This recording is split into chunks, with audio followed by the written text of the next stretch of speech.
ठीक है। तो कल अपन ने ट्रांसक्रिप्शन के बारे में थोड़ा सा बेसिक देखा था।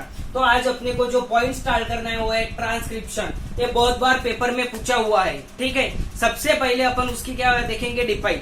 उससे पहले मैं एक बार और तुम्हारे को रिकॉल करके देता हूँ कि न्यूक्लियोटाइड रहता है। तुम्हारे को मालूम है डीएनए के स्ट्रक्चर में अपन ने देखा था न्यूक्लियोटाइड।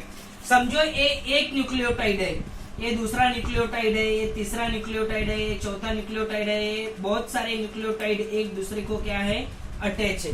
ये जब न्यूक्लियोटाइड एक दूसरे को अटैच होते हैं तब कौन बनते हैं, डीएनए के स्टैंड। कौन बनते हैं, डीएनए के स्टैंड। समझो इस टाइप के, ठीक है। यानी जो डीएनए के स्टैंड है वो कैसे बने हुए हैं, बहुत सारे न्यूक्लियोटाइड से, बहुत सारे न्यूक्लियोटाइड से। और उसी न्यूक्लियोटाइड को क्या बोलते हैं, जीन बोलते हैं। क्या बोलते हैं, जीन।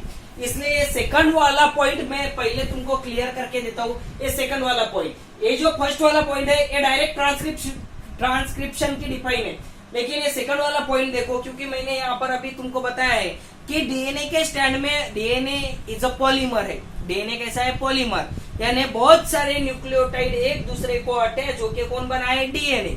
और जो न्यूक्लियोटाइड है उसको क्या बोलते हैं, जीन। क्या बोलते हैं, जीन। तो ध्यान में रखना है तुमको, the nucleotide sequence present in the DNA. कि ये जो न्यूक्लियोटाइड की सीक्वेंस है, ये जो बहुत सारे न्यूक्लियोटाइड डीएनए में प्रेजेंट है, उसी मॉलिक्यूल को क्या बोलते हैं अपन, जीन। क्या बोलते हैं, जीन। यानी न्यूक्लियोटाइड को डायरेक्टली अपन क्या बोल सकते हैं, जीन। ध्यान में रखो, ठीक है। कि द न्यूक्लियोटाइड सीक्वेंस डायरेक्टली ये है कि जो न्यूक्लियोटाइड की सीक्वेंस प्रेजेंट है किसमें, डीएनए में, उसी मॉलिक्यूल को अपन क्या बोलते हैं, जीन। क्लियर हो गया है तुमको। इस टाइप से the nucleotide sequence present in the DNA molecule is called gene.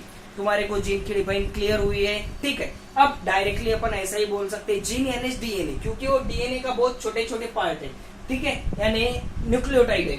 अब देखो ट्रांसक्रिप्शन की define, synthesis of mRNA as per the nucleotide sequence, ठीक है। न्यूक्लियोटाइड यानी अपन कंसिडर कर सकते हैं पूरा का पूरा DNA. Synthesis of mRNA as per the nucleotide sequence present on the DNA, ठीक है। और न्यूक्लियोटाइड की सीक्वेंस काय में प्रेजेंट रहती है, डीएनए में। न्यूक्लियोटाइड की सीक्वेंस मैंने यहाँ पर ही बताया है कि न्यूक्लियोटाइड की सीक्वेंस काय में प्रेजेंट रहती है, डीएनए में। इसलिए सिंथेसिस ऑफ एमआरएनए, कौन सिंथेसाइज हो रहा, mRNA. MRNA as per the nucleotide sequence किसके हिसाब से सिंथेसाइज हो रहा, as per the sequence of the nucleotide present on the DNA molecule is called the process of transcription. यानी डीएनए मॉलिक्यूल से, शॉर्टकट में ध्यान में रखना, डीएनए मॉलिक्यूल से एमआरएनए सिंथेसाइज होना, उसी प्रोसेस को अपन क्या बोलेंगे, ट्रांसक्रिप्शन। क्या बोलेंगे, ट्रांसक्रिप्शन। ध्यान में है तुमको। अगर डिफाइन पूरी की पूरी नहीं याद आ रही, अपने मैंने पहले बोला है कि तुमको अंडरस्टैंड करना है। अगर पूरी की पूरी डिफाइन क्लियर नहीं हो रही तो डायरेक्टली बोल देना, the synthesis of mRNA from the DNA molecule is called transcription. The synthesis of mRNA from DNA molecule is called transcription. यानी डीएनए से एमआरएनए सिंथेसाइज होने के प्रोसेस को क्या बोलेंगे, ट्रांसक्रिप्शन।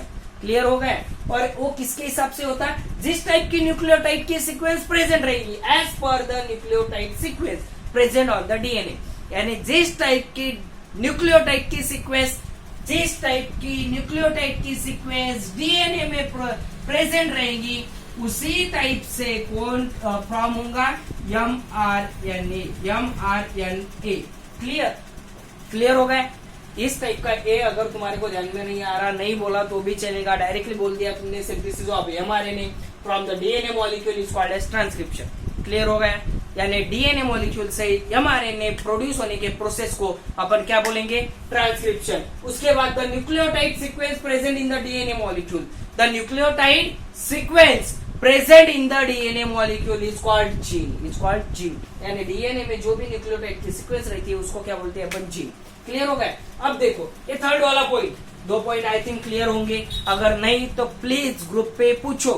उसके बाद थर्ड वाला point, gene control the structure and functioning of the cell body. Clear. सबसे इंपॉर्टेंट काम है कि ये जो जीन है, जो काय में जीन यानी न्यूक्लियोटाइड, जीन यानी कौन, न्यूक्लियोटाइड, और ये काय में प्रेजेंट रहते हैं, डीएनए में। ये अपन सेकंड वाले डिफाइन में देख लिया है। The nucleotide is a sequence, the nucleotide is a sequence present in a DNA molecule is called gene. Clear. तो इस टाइप से क्लियर कर दिया है अपन ने, क्लियर हो गया है तुमको। अब जीन क्या करता है, gene control the structure and functioning of the cell body.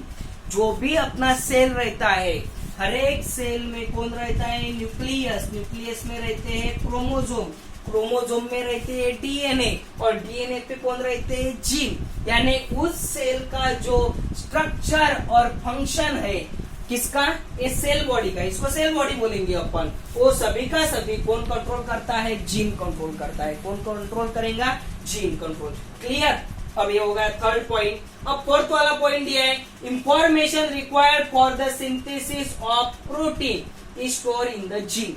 कि जो प्रोटीन सिंथेसाइज करने के लिए इंफॉर्मेशन लगती है, जो मैसेज लगता है, वो सभी के सभी मैसेज काय में स्टोर रहते हैं, जीन में। पूछ सकते हैं डीप में, जो कॉम्पिटिटिव एग्जाम रहते हैं उसमें पूछ सकते हैं। The information required for the synthesis of protein, the information required for the synthesis of protein store in the gene. कि जो प्रोटीन सिंथेसिस के लिए इंफॉर्मेशन लगती है, वो सभी की सभी काय में स्टोर कर रखी हुई रहती है, जीन। और जीन काय में प्रेजेंट रहते हैं, डीएनए में। ठीक है, that is in the nucleotide sequence of the DNA. Gene यानी कौन, जीन यानी कौन, यहाँ पर देखा अपन ने, जीन यानी कौन, the nucleotide sequence in the DNA. यहाँ पर भी वही दिया है, that is in the nucleotide sequence of the DNA. The protein are synthesize according to the need of the body. अपने बॉडी को जिस जिस टाइप से प्रोटीन लगेगा, उस टाइप से वो सिंथेसाइज किया जाएगा। ठीक है, चलो।